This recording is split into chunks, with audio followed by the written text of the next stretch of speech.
Hello दोस्तों, कहानियों का दौर चैनल में आपका स्वागत है। आज की कहानी है माँ की चूड़ियाँ। तो चलिए कहानी शुरू करते हैं। बेटा, आप आओ तो देख लेना, अब तेरी माँ के पास ज़्यादा समय नहीं है। दीनानाथ जी ने बेटी से भारी मन से कहा। संगीता की आंखों से आंसू थमने का नाम नहीं ले रहे थे। ससुराल वालों को भी उसके आंसुओं की आदत हो चुकी थी, क्योंकि संगीता की माँ को कैंसर है। वो कुछ समय की ही मेहमान है। संगीता 6 महीनों में 2 बार माँ से मिलकर आ चुकी थी। अब उसे समझ नहीं आ रहा था कि सास ससुर से कैसे आज्ञा ले। पति से पूछना बेकार है, वो माता पिता की आज्ञा के बिना कुछ नहीं करते। संगीता ने हिम्मत कर सास के कमरे में प्रवेश किया। मम्मी जी, देखो बहू, हम तुम्हारा दर्द समझ रहे हैं, पर जीवन की डोर तो ईश्वर के हाथ में है। तुम रोज रोज अपनी गृहस्थी छोड़ के मायके जाती रहोगी तो तुम्हारी माँ का दर्द क्या कम हो जाएगा? समधन जी कोई अकेली तो है नहीं, भगवान की दया से समधी जी हैं, तुम्हारे भैया भाभी हैं, सब अच्छी देखभाल कर रहे हैं। संगीता को इसी जवाब की उम्मीद थी। संगीता ने अपना मन पक्का किया और घर के कामों में व्यस्त हो गई, लेकिन फिर भी सारा ध्यान माँ में लगा हुआ था। एक बेटी बहू बनने के बाद कितनी मजबूर हो जाती है। लाख बेटा बहू कितनी भी सेवा कर रहे हों, पर एक बेटी की तड़प, उसके मन की व्यथा कोई नहीं समझ रहा था। उस पर से सासू माँ का ये कहना, हम तुम्हारा दर्द समझते हैं, लेकिन कोई नहीं समझता। कुछ दिन बाद संगीता की माँ ने दुनिया से विदा ले ली। संगीता मायके पहुंची। उसने महसूस किया माँ भले 1 साल से बेड पर थी, तब भी घर में रौनक थी। पर आज उनके जाने के बाद उसका मायका सुनसान और उजड़ा हुआ लग रहा था। संगीता और कमलेश दोनों भाई बहन गले मिलकर खूब रोए। पिता दूर खड़े मजबूत बनने की नाकाम कोशिश कर रहे थे। उन्होंने पास आकर संगीता को गले लगाया और बोले, बेटा तुम थोड़ा पहले आ जाती तो बिमला के कलेजे को ठंडक मिल जाती। पर ठीक है, अब बेटी की अपनी गृहस्थी भी है। पहली बार संगीता को अपने बेटी होने पर अफसोस हो रहा था।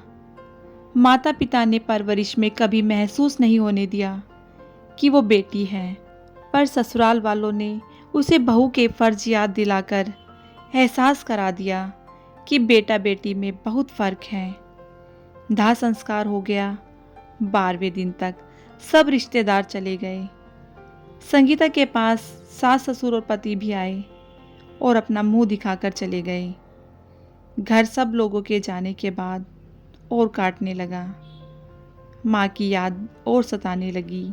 कुछ दिनों बाद संगीता ने अपना बैग पैक किया। तभी उसकी भाभी शीतल एक लाल चुनरी में बंधी माँ की चूड़ियाँ लेकर संगीता के पास आई। दीदी, आपको मम्मी जी ने अपने अंतिम समय में बहुत याद किया। आपको ये चूड़ियाँ वो अपने हाथों से देना चाहती थी, लेकिन आप नहीं आ पाई। सो ये चूड़ियाँ मम्मी की अंतिम निशानी हैं, जो उन्होंने मुझे आपको देने को कहा था। संगीता माँ की सोने की चूड़ियों को सीने से लगाकर जोर जोर से रोने लगी।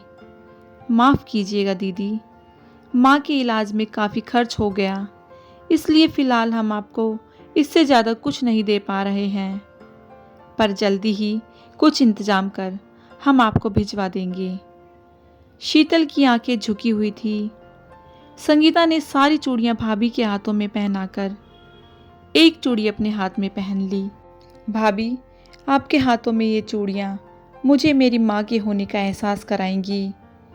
जहाँ तक बात अंतिम निशानी की है, सो मैं आशीर्वाद रूप में एक चूड़ी रख लेती हूँ। दीदी, आप क्यों मुझ पर पाप चढ़ा रही हैं? शीतल ने चूड़ियाँ उतारते हुए कहा। भाभी, अब आपसे ही मेरा मायका है, आप ही मेरी माँ हो। आपको पता है, माँ मेरी खुशी के लिए कुछ भी करती थी। अब आप जान लो, मेरी खुशी इसी में है। बस मेरे मायके को इसी तरह से महकाए रखना, मेरी यही चाह है। मुझे कभी माँ की कमी महसूस मत होने देना। संगीता भाभी के गले लगकर रोने लगी। कमरे के बाहर खड़े दीनानाथ जी भीगी पलकों के साथ आसमान को निहारने लगे। देख रही हो बिमला, भाभी और ननंद आज माँ बेटी बन गई। जब मुझे ये देख इतना अच्छा लग रहा है, तो तुम्हारी आत्मा को भी बड़ा सुकून मिल रहा होगा। संगीता ने भारी मन से मायके से विदा ली। ससुराल पहुंचते ही संगीता की सास की नज़र उस एक चूड़ी पर चली गई। क्यों बहू, समदन जी के पास तो 6 चूड़ियों का सेट था। बेटी को दान में सिर्फ एक चूड़ी देते उन्हें वहम नहीं आया?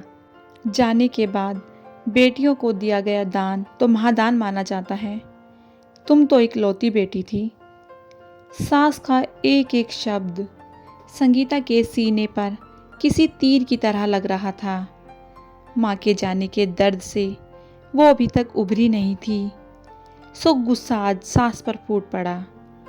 मम्मी जी, मैं कोई अकेली नहीं, माँ की सेवा के लिए मेरी भाभी बैठी है। ऐसा आपने कहा था। जीवन के अंतिम क्षणों में भी मेरी माँ मेरा चेहरा देखने को तड़पती रही।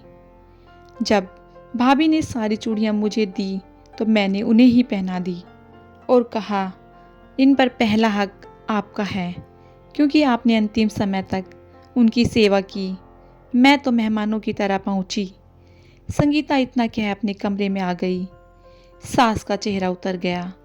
वो कुछ बोलने योग्य ना रही। मन ही मन इस नुकसान का दोषी वो खुद को ही मान रही थी। तो दोस्तों, आप इस कहानी के बारे में क्या कहेंगे, मुझे कमेंट करके ज़रूर बताएं। यदि आपको ये कहानी अच्छी लगी हो तो कहानी को लाइक कीजिएगा, शेयर कीजिएगा और यदि चैनल पर नए हैं तो चैनल को सब्सक्राइब करना बिल्कुल ना भूलिएगा। कहानी सुनने के लिए बहुत बहुत धन्यवाद।